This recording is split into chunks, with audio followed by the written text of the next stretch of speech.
Terima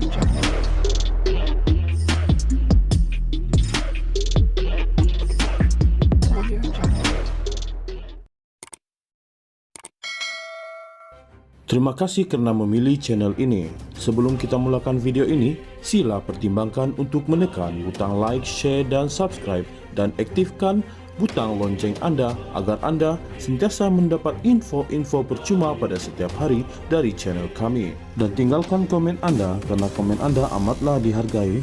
Terima kasih. Ketua Pemuda UMNO, Dr. Muhammad Akmal Saleh dinasihati supaya mengelak atau tidak memulakan serangan terhadap parti komponen dalam Kerajaan Perpaduan. Pengarah Komunikasi Angkatan Muda Keadilan AMK, Haziq Azfar, berkata kenyataan dibuat oleh Dr. Muhammad Akmal boleh mengeruhkan hubungan dengan rakan komponen Kerajaan Perpaduan. Beliau turut mencadangkan supaya Exco Kemajuan Desa, Pertanian dan Keterjaminan Makanan Melaka itu terus fokus kepada usaha memberi nilai tambah kepada Kerajaan Perpaduan. Katanya, tindakan sedemikian akan menjadikan ahli Dewan Undangan Negeri ADUN melimau itu sebagai pemain pasukan yang baik dan mengenduhkan persengketaan antara satu sama lain. Serangan demi serangan sama ada secara terang atau halus dimulakan Dr. Muhammad Akmal kepada parti komponen kerajaan perlu dielakkan.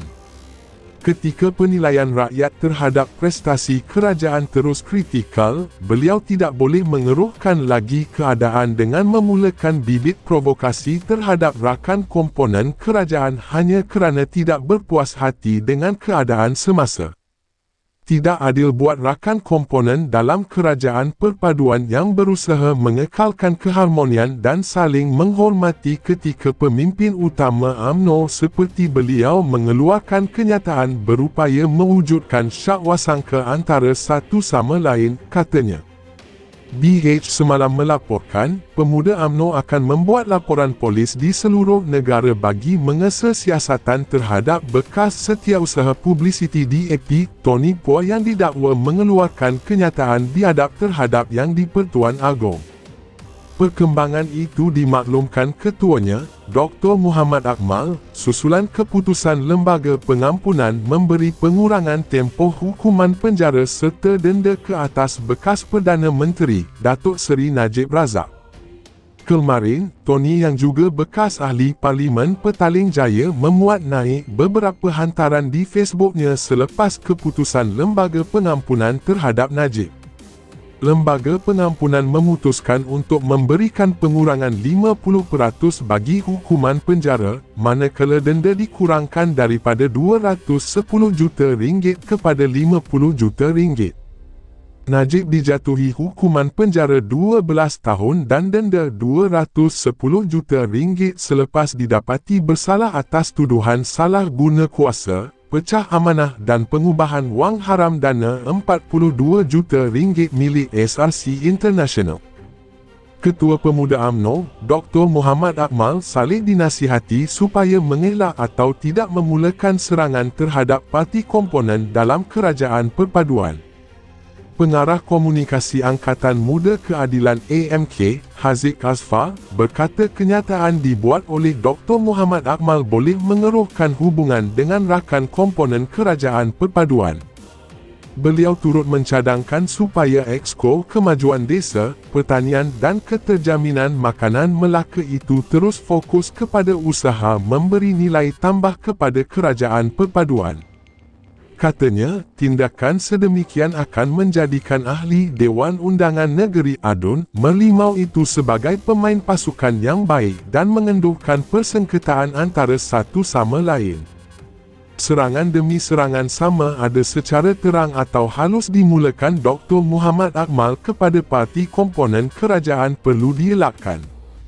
Ketika penilaian rakyat terhadap prestasi kerajaan terus kritikal, beliau tidak boleh mengeruhkan lagi keadaan dengan memulakan bibit provokasi terhadap rakan komponen kerajaan hanya kerana tidak berpuas hati dengan keadaan semasa. tidak adil buat rakan komponen dalam kerajaan perpaduan yang berusaha mengekalkan keharmonian dan saling menghormati ketika pemimpin utama UMNO seperti beliau mengeluarkan kenyataan berupaya mewujudkan syakwasangka antara satu sama lain, katanya. BH semalam melaporkan, pemuda UMNO akan membuat laporan polis di seluruh negara bagi mengesa siasatan terhadap bekas setiausaha publisiti DAP, Tony Poh yang didakwa mengeluarkan kenyataan biadab terhadap Yang di-Pertuan Agong. Perkembangan itu dimaklumkan ketuanya, Dr. Muhammad Akmal, susulan keputusan Lembaga Pengampunan memberi pengurangan tempoh hukuman penjara serta denda ke atas bekas Perdana Menteri, Datuk Seri Najib Razak. Kemarin, Tony yang juga bekas ahli Parlimen Petaling Jaya memuat naik beberapa hantaran di Facebooknya selepas keputusan Lembaga Pengampunan terhadap Najib. Lembaga Pengampunan memutuskan untuk memberikan pengurangan 50% bagi hukuman penjara, manakala denda dikurangkan daripada RM210 juta kepada RM50 juta. Najib dijatuhi hukuman penjara 12 tahun dan denda RM210 juta selepas didapati bersalah atas tuduhan salah guna kuasa, pecah amanah dan pengubahan wang haram dana RM42 juta milik SRC International.